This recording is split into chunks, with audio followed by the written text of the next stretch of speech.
What is the connection between sex and God? So, there can be no connection and total connection. It depends on whether it's an idea or not. So,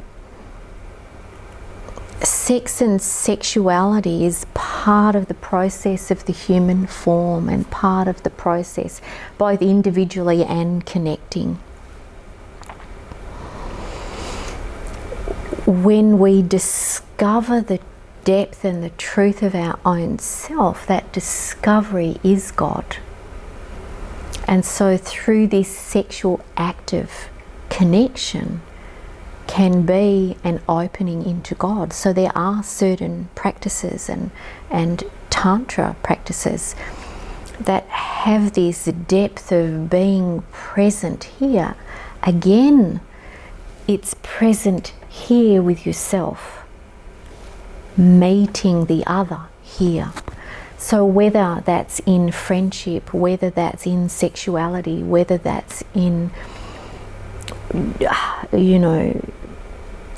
intimate relationship or with colleagues or whatever it is, this depth of intimacy and meeting of God is always firstly here.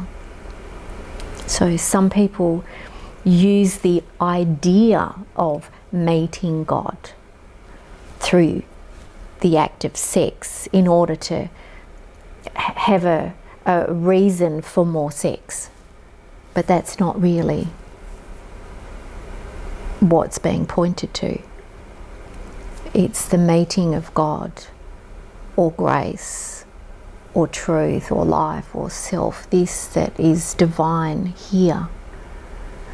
And then that flows through the intimacy and depth of meeting in that sexual encounter.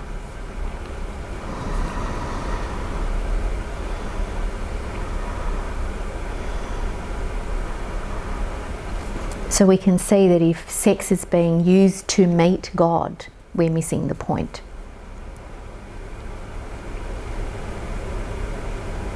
Because this that we refer to as God, as self, as one, is here already, sex or no sex. So then it can be enjoyed and experienced and explored.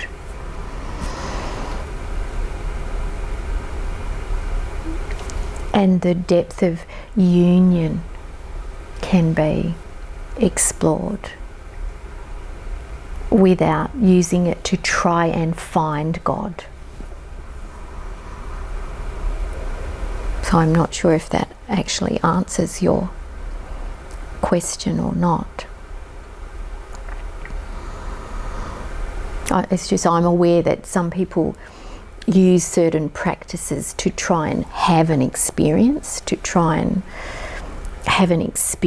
the transient, of the spiritual, of Kundalini, of higher realms. So then it's dependent on the experience. So whether that's sex, whether that's meditation, whether that's yoga, whether that's fasting, whether that's whatever the practice is, then it's dependent on that. So what I'm pointing to is that no practice is needed to know and experience the depth and truth of your own self. And then whatever expression that takes is an opening in this grace.